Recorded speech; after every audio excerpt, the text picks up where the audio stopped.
बिस्मिल्लाहिर्रहमानिर्रहीम। अस्सलाम वालेकुम नाज़रीन, आप यूट्यूब चैनल देख रहे हैं। मैं इमरान खान हूँ। पाकिस्तान तहरीक इंसाफ के एहतजाज के बाद एक दिन गुजर गया और इमरान खान साहब का जेल में केस लगा हुआ था। जेल में जो केस था वहाँ पे क्या सूरत हाल पैदा हुई, इमरान खान साहब ने क्या कहा, ये चीज़ें मैं आपके सामने रखता हूँ। लेकिन पहले ज़रा इसको आप देख लें कि अडियाला जेल में जो तोशाखाना 2 केस है उसकी समाअत हुई और इमरान खान साहब के ऊपर फौरी तौर पर कोशिश की जा रही है कि इस एक और केस में उन्हें सज़ा दी जा सके।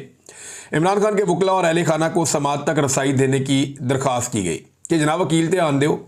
बल्कि इमरान खान साहब के वकील ने यह कहा कि जज साहब सलमान अकरम राजा साहब इमरान खान साहब के फोकल पर्सन हैं इन कानूनी मामलात में और मल्टीपल केसेस चल रहे हैं, उन्हें अंदर आने दिया जाए और दीगर वकला को आने दिया जाए। तो एक तो इमरान खान साहब के वकला और अहले खाना को समाअत तक रसाई देने की दरख्वास्त दी गई, जिस पर जज शाहरुख अर्जुमन ने जेल के बाहर मौजूद उस्मा खान को कमरा अदालत में बुलाया। इमरान खान के वकला सफ़ाई सलमान सफदर और कौसीन मुफ्ती अदालत में पेश हुए। वकील कौसीन मुफ्ती ने नैब के गवाह पर जरा करने के लिए अदालत से मज़ीद वक्त मांगा, जिसकी स्पेशल प्रोसिक्यूटर उमर मजीद ने मुखालफत की और कहा कि जानबूझकर ट्रायल को तूल देने की कोशिश की जा रही है।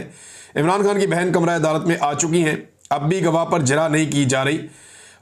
जिन 2 गवाहों को बयान रिकॉर्ड करने के लिए तलब किया गया था वो भी मौजूद है। वकला सफ़ाई वक्त पर कमरा अदालत में भी नहीं आते, इन्हें पाबंद किया जाए। दूसरी जानिब सलमान सफदर ने कहा कि अगर ऐसा ट्रायल करना है तो वो स्टेट कौंसल मुकर्रर करके फैसला दे दें, ना वकला आ सकते हैं ना अहले खाना और ना ही मीडिया। जज शाहरुख अर्जुमन ने जवाबन हौसला दिया है। इमरान खान और बुशरा बीबी भी कमरा अदालत में मौजूद थे। अब ये जिस तरह ट्रायल हो रहा है सारी दुनिया को पता है और पीटीआई को ये लगता है कि उनके साथ इस ट्रायल में भी माजी की तरह ज्यादती होगी। जैसे साइफर वाला मुकदमा बनाया गया, जैसे इद्दत वाला केस चलाया गया, जैसे तोशाखाना का एक और पहले केस चलाया गया, ये वो सारे मुकदमात हैं जो अलकादर वाला भी, ये सारे मुकदमात ऐसे हैं जहां इमरान खान साहब को और उनकी पार्टी को बड़े शदीद तहफ़्फ़ुज़ात रहे हैं। 9 मई के मुकदमात तो वो तो ना 3 में ना 13 में, जिस किस्म के वो मुकदमात हैं उन्हें अगर आप सुने और उन्हें आप पढ़ें तो इंसान के रोंगटे खड़े हो जाते हैं कि इतनी बड़ी मिस्टेक्स जिस मुल्क के अंदर इदारे कर रहे हैं वो मुकदमात में, उन इदारों को क्या रहने का इख्तियार भी है। अजीबोगरीब किस्म की बोंगियाँ मारी हुई हैं वहाँ पे। और अभी तो इतना आगे निकल गई पुलिस, इतनी एडवांस हो गई पंजाब पुलिस के पंजाब में एडवांस में एफआईआर भी हो जाती। वो गुजरपुरा की एक एफआईआर गर्दिश कर रही है, वो 4 तारीख को हो गई थी कि 5 तारीख को ये होने वाला है जनाब, पहले से हमने एफआईआर दे दी है। बहरहाल इमरान खान साहब ने यहाँ पे कुछ बातें की। एक तो उन्होंने खुशी का इजहार किया है इमरान खान साहब ने कि इतनी फस्तायत और जुल्म के बावजूद, जबर के बावजूद लोग निकले और लोग अपनी मदद आपके तहत निकले। ये भी इमरान खान साहब ने कहा। इतना जुल्म किसी मार्शल लॉ में भी नहीं हुआ जितना जुल्म अब हो रहा है, ये भी इमरान खान साहब ने कहा।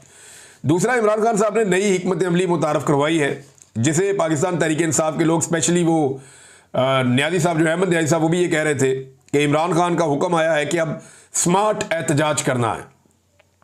ये स्मार्ट एहतजाज क्या होता है?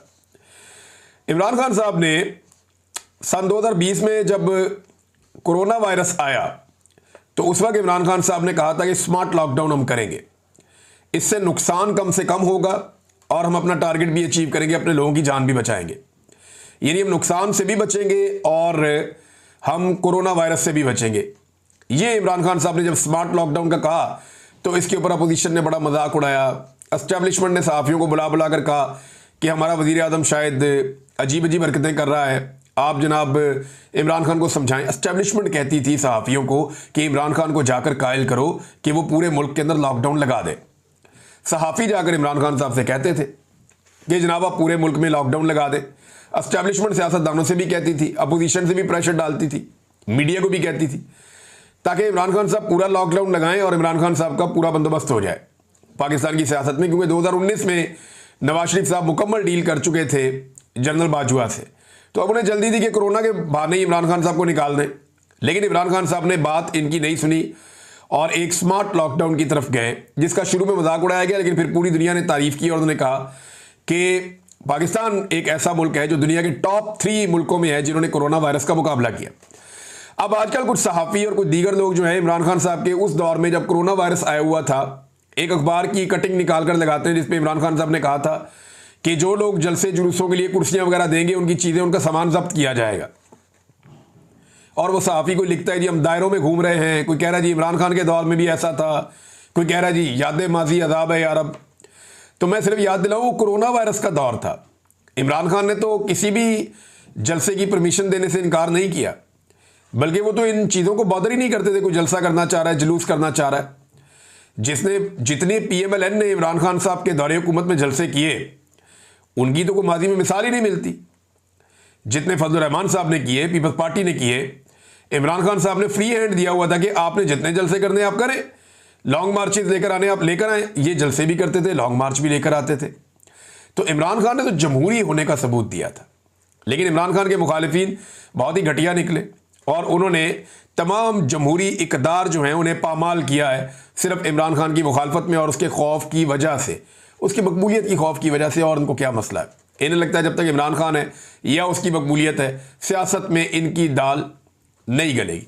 तो वो जनाब, वो जो कटिंग जो है वो इस वक्त पेस्ट करके तो प्रोपेगेंडा किया जाता है, वो कोरोना वायरस के टाइम की है। और आज अगर कोई मना करता है तो आप उसके साथ इसका मुवाजना नहीं कर सकते। किसी की जान बचाने के लिए आप ये कह रहे हैं कि लोगों को आप इकट्ठा ना करें। बहरहाल स्मार्ट लॉकडाउन के बाद इमरान खान साहब ने स्मार्ट एहतजाज की कॉल दी है। वो ये कहते हैं स्मार्ट एहतजाज करें, यानी आपने गिरफ्तार नहीं होना और आपका अपना नुकसान नहीं होना चाहिए, लेकिन आप हुकूमत के नाक में भी दम करके रखें। और यानी वो कहते हैं भगा भगा के मारे इन्हें। अब हमारा जो सहाफ़ी तबका है उनको आदत है देखने की कि इकट्ठा हजूम आ रहा है बहुत बड़ा, और ये हजूम आकर खड़ा हो गया, इसको अपने जनाब देखना है और यहाँ तसल्ली से खड़े होकर इनकी कवरेज करनी है, इनके इंटरव्यूज़ करने और चला देना है। अब इसके लिए मीडिया को एस्टेब्लिशमेंट की मिन्नतें करनी पड़ेंगी कि जनाब उनको इकट्ठा तो होने दें, हमने उनसे बात करनी है। एस्टेब्लिशमेंट ने सारे रास्ते बंद कर दिए हैं। अब एक ही रास्ता है पाकिस्तान तहरीक इंसाफ के पास कि वो एहतजाज करें और पुलिस के आने से पहले निकल जाएं, या रैलियां निकालें, छोटी मोटी एहतजाज करें, मुख्तलिफ शहरों में, मुख्तलिफ देहात में, अलग अलग जगह पे करें। वो उन्होंने किया है। अब ये सिलसिला आगे बढ़ेगा तो पाकिस्तानी एक नई तरह की सियासत देखेंगे, एक नए तरह का एहतजाज देखेंगे, जिसके लिए ना तो पाकिस्तानी मीडिया ट्रेंड है और जिसके लिए ना तो पाकिस्तान का सिस्टम पहले से ट्रेंड है और ना इन्होंने ऐसी चीज़ पहले विटनेस की है। इमरान खान साहब ने पाकिस्तान की सियासत में बहुत सारी ऐसी चीज़ें मुतारफ़ करवाई जो इससे पहले नहीं थी। सबसे बड़ा जो इमरान खान साहब का कंट्रीब्यूशन है पाकिस्तान की सियासत में, वो मिडिल क्लास को सियासत के अंदर लेकर आना है। मिडिल क्लास जो सियासत से अपने आप को इररेलेवेंट रखती थी, यहाँ पे एक मिडिल क्लास के अंदर मशहूर जुमला होता था, मैं तो बिल्कुल गैर सियासी हूँ भाई मैं तो बिल्कुल सियासत में नहीं हूँ भाई। यानी ये बड़ा फ़ख्र समझते थे लोग के भी सियासत से मेरे से सियासी बात कोई ना करे, तो गाली समझते थे लोग इसको। तो इमरान खान साहब ने लोगों को इस तरफ तवज्जो दिलवाई, उन्हें लेकर आए, और अभी वही मिडिल क्लास जो है वो गले की हड्डी बनी हुई है, ना वो निगली जाती है ना उगली जाती है एस्टेब्लिशमेंट से। ये मिडिल क्लास इतनी रेलिवेंट हो गई है कि बाकी सारे के सारे इररेलिवेंट हो गए हैं और ये पाकिस्तान चलाने वाले लोग हैं, तगड़े लोग हैं। भारत इमरान खान साहब ने अब स्मार्ट एहतजाज का हुक्म दिया अपनी पार्टी को और कहा जी भगा भगा के मारेंगे। और इमरान खान साहब का केस जो है वो अब 9 अगस्त तक मुलतवी हो गया है। इमरान खान साहब ने जो कारकर्दगी है कारकुनों की, उससे इमरान खान साहब ने कहा जी कि वो मुतमईन है। फिर एक और चीज़ जो इमरान खान साहब ने दोहराई है, बाद लोग इससे इख्तलाफ कर रहे हैं कि पाकिस्तान तहरीक इंसाफ को कोई भी मैदान खुला नहीं छोड़ना चाहिए, बल्कि जहाँ जहाँ पे ज़िमनी इलेक्शन होते हैं वो लड़ने चाहिए। मैदान तो वाकई खाली नहीं छोड़ना चाहिए, और जहाँ ज़िमनी इलेक्शन होते हैं वो आपको लड़ना चाहिए। पॉलिटिकल पार्टी यही कर सकती है, मज़ीद एक्सपोज कर सकती है। लेकिन देखें अब ये करेंगे क्या? ये PTI के साथ इलेक्शन लड़ेंगे और धांधली करके इलेक्शन जीतेंगे, और इलेक्शन जीतने के बाद अनाउंस करेंगे कि देखें जनाब इमरान खान की मकबूलियत ख़त्म हो गई है, मरीम नवाज ने पता नहीं कितनी खिदमत कर दी है और पता नहीं कितने लोगों के पाँव दबा दिए हैं, उसके बाद देखें अब आप ये हुकूमत बन गई और ये जनाब हमारी सीटें आ गई, अब तो अगली दफ़ा हमारी हुकूमत बनेगी। वो एक परसेप्शन बिल्डिंग करना चाह रहे हैं इमरान खान साहब, शायद उसको अवॉइड करना चाह रहे हैं कि होना तो वही है जो एस्टेब्लिशमेंट ने फैसला कर लेना, लिहाजा इसको रोका जाए। अब ये सिलसिला चलेगा कब तक? देखिए ये जो एहतजाज हो रहे हैं इनका सिलसिला चलेगा जब तक मौजूदा फौजी की आदत है। और ये मैं नहीं कह रहा, ये बहुत सारे जो टाउट्स हैं वो भी ये कहते हैं, जो फ़ौज की तरफ से आके खबरें देते हैं ज़राए से, वो भी ये कहते हैं कि जब तक आसिम मुनीर है तब तक आप ये सोचें भी ना कि पाकिस्तान में पाकिस्तान तहरीक इंसाफ या इमरान खान साहब के लिए कोई रास्ता निकलने वाला है। मौजूदा आर्मी चीफ अगर 2025 में नवंबर में रिटायर हो जाते हैं और एक नया आर्मी चीफ आता है, तो हो सकता है कि आने वाला आर्मी चीफ जो है वो अपनी पॉलिसी को तब्दील करे और पाकिस्तान तहरीक इंसाफ के ख़िलाफ़ जो कुछ हो रहा है उस ज़ालिमाना सिलसिले को रोके, तो चीज़ें नॉर्मल भी हो सकती हैं। लेकिन हो सकता है कि जो आए वो इस पॉलिसी को कंटिन्यू करे। अच्छा, ये भी हो सकता है कि आसिम मुनीर साहब जाएं ही ना और वही कंटिन्यू कर लें। तो अगर आसिम मुनीर साहब कंटिन्यू करते हैं तो फिर ये तो सबको पता है कि जो उनकी पॉलिसी है वो तो तब्दील होनी नहीं है। ये पॉलिसी खौफ पे मबनी है, क्योंकि एस्टेब्लिशमेंट को ये लगता है कि इमरान खान उनके रास्ते की सबसे बड़ी दीवार है और अगर उनके लिए कोई मुसीबत खड़ी कर सकता है तो वो इमरान खान है। लेकिन इस सब में जो बड़ा चैलेंज है वो ये है, जो पिछले तकरीबन 3 साल से चल रहा है, 3.5 साल से, वो ये है कि मुल्क चलाना एक बहुत बड़ा मसला बन गया है। यानी मईशत ये खड़ी नहीं कर पा रहे। मईशत की हालत आपके सामने, ज़र मुबादला के ज़खायर आपके सामने, सारा लोगों का पैसा दूसरे मुल्कों का हमने लाकर जमा किया हुआ है अपने ख़जाने में। पाकिस्तान का अपना उसके अंदर कोई कंट्रीब्यूशन नहीं है। अगर ये मुल्क अपना पैसा वापस ले, जिस पे आप बहुत भारी कर्जा उसके ऊपर सूद देते हैं, अगर वो पैसा वापस लें तो आप तनख्वाहें भी अदा नहीं कर सकते। खुदा न खास्ता ये सूरत हाल पाकिस्तान की बनी हुई है। तो जो ख्वाजा आसिफ ने कहा था कि अमलन पाकिस्तान डिफ़ॉल्ट हो गया, वो बात उन्होंने उस वक्त गलत नहीं की थी। फिर महंगाई में जो इजाफा हो रहा है ये वापस नहीं हो सकता इस वक्त। चीनी की आप मिसाल ले लेना, हुकूमत की पॉलिसी की वजह से 80 रुपये किलो वाली चीनी अब 210 रुपये, 205 रुपये और बाज़ जगह पे इससे भी महंगी बिक जाती है। और आने वाले दिनों में जो चीनी इंपोर्ट की जा रही है उसके बारे में कहा जा रहा है कि वो 225 तक या इससे ऊपर जाएगी। और फिर जब पाकिस्तानी अपनी चीनी बनाएंगी, शुगर मिले, तो वो भी मुनाफा कमा के कुछ कीमत कम भी कर देंगे, तो उस वक्त भी अवाम के ऊपर बोझ रहेगा। तो ये महंगाई कम होने वाली तो नहीं है। गुर्बत में जो लगातार इजाफा हो रहा है, लगभग आधे पाकिस्तानी अब गुर्बत की लकीर से नीचे चले गए। ये भी ठीक होने के इम्कानात कम है, क्योंकि मायूसी है, एक गवर्नेंस के बड़े संजीदा मसाइल हैं। हुकूमत अपना हर काम करते हुए यही सोचती है कि इमरान खान का क्या बनेगा, या इमरान खान को नीचा दिखाने के लिए वो क्या कर सकते हैं। जब आपकी सारी पॉलिसीज पाकिस्तान के 25 करोड़ अवाम के लिए नहीं, जेल में बैठे हुए एक लीडर के लिए है, तो फिर उन पॉलिसीज में खराबियां होती हैं और उनकी वजह से हालात बेहतर होने की वजह से खराब होते हैं। दहशतगर्दी जो है वो बढ़ती चली जा रही है, कंट्रोल नहीं हो रही। अभी एक और मेजर साहब शहीद हो गए, इंतहाई अफसोसनाक वाकया है। बार बार इस तरह के वाकयात हो रहे हैं, ऊपर नीचे शहादतें हो रहे हैं फौजियों की, और अवामी शिकायत जो है वो भी बढ़ती जा रही है दहशतगर्दी को लेकर।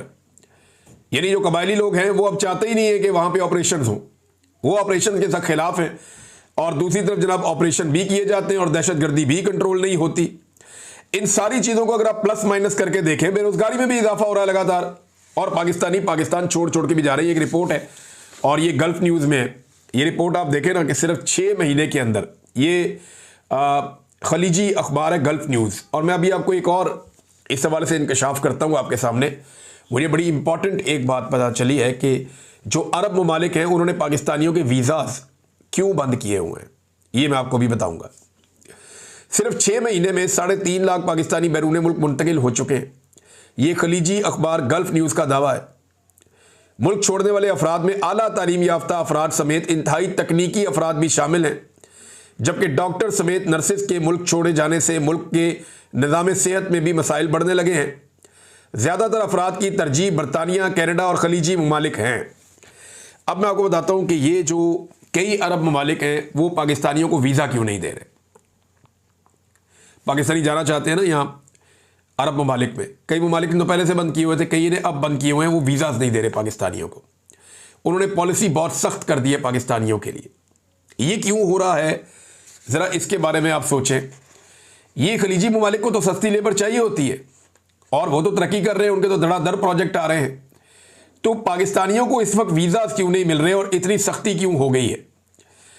देखें, पाकिस्तानी पाकिस्तान छोड़ छोड़ कर जा रहे हैं।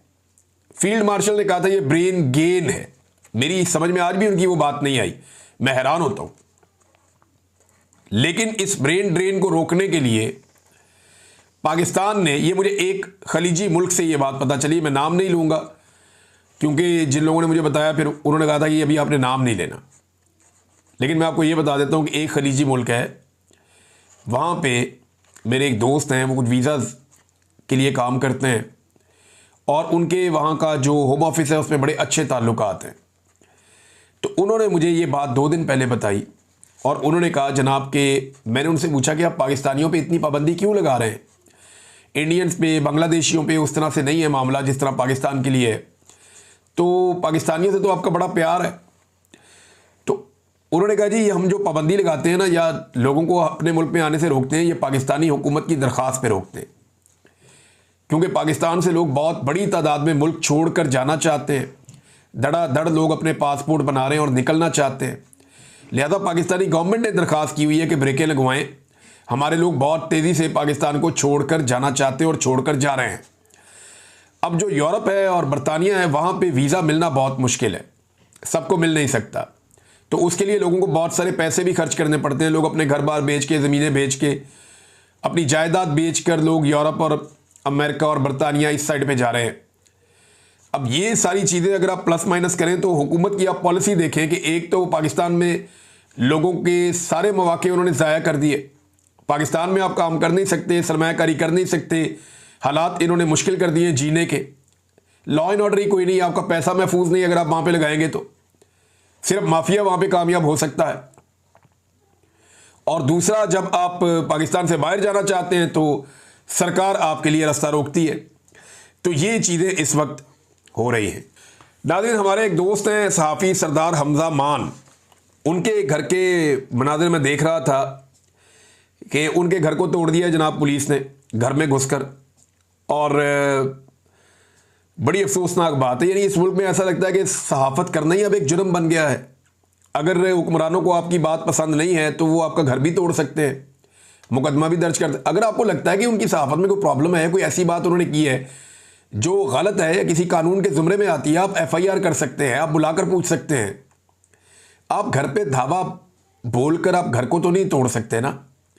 अब ये तस्वीर शेयर की हुई है राय साकिब साहब ने, मुझे बड़ी तकलीफ हो रही थी। इससे पहले यानी कभी ऐसा नहीं होता था, सहाफ़ियों पे ज़्यादा से ज़्यादा कोई इंक्वायरी लग जाती थी, कोई शोकाद आ जाता था इदारे की जानिब से, या कोई चले मैक्सिमम FIR हो जाती थी। अब तो कत्ल कर देते हैं, गायब कर देते हैं, घर बार तोड़ देते हैं, घर वालों को उठा लेते हैं, उन पर तशद्दुद करते हैं। यानी इतनी फस्तायत तो हमने कभी डिक्टेटरशिप के दौर में भी नहीं देखी थी जो अब हम देख रहे हैं पाकिस्तान में, बदकिस्मती से। नाज़रीन, एक डेवलपमेंट और हुई आज के दिन में, वो पाकिस्तान तहरीक इंसाफ के अरकान पार्लियामेंट ने सुप्रीम कोर्ट तक एक एहतजाजी मार्च किया। इनके हाथों में जो है वो इन्होंने प्ले कार्ड उठाए हुए थे और उस पर इमरान खान के हक़ में नारे लगा रहे थे और साथ जो ज़्यादती और जुल्म हो रहा है पाकिस्तान में उसके खिलाफ आवाज़ उठा रहे थे। तो पाकिस्तान तहरीक इंसाफ को इस किस्म की एक्टिविटीज़ रेगुलर बेसिस पे करनी पड़ेंगी और रोज़ाना वो करेंगे तो एक इम्पैक्ट क्रिएट होगा, वरना एक एक करके सारे MNAs तो वैसे ही ख़त्म हो जाएंगे। ये 9 मई के केसेस में, 26 नवंबर के केसेस में एक एक करके सबको सजा देंगे, इलेक्शन कमीशन नायल करेगा और सब पे आके PMLN के लोग बैठ जाएंगे। बज़ाहिर जो दिखाई दे रहा है वो ऐसे ही है। मुस्तफ़ा नवाज़ खोखर साहब, जिनका पाकिस्तान तहरीक इंसाफ से कोई ताल्लुक नहीं है, लेकिन उन्होंने भी एक चीज़ का एतराफ़ किया, उन्होंने स्टेटमेंट दिया, इसमें कोई शक नहीं कि इमरान खान इस मुल्क का पॉपुलर तरीन लीडर है। अगर कल इलेक्शन हो जाए तो 8 फरवरी से ज़्यादा वोट उन्हें मिलेंगे और हो सकता है कि इस दफ़ा उन्हें 3/4 अक्सरियत भी मिल जाए, 2/3 तो दूर की बात है। यानी हर 4 में से 3 लोग उन्हें वोट डाल दें।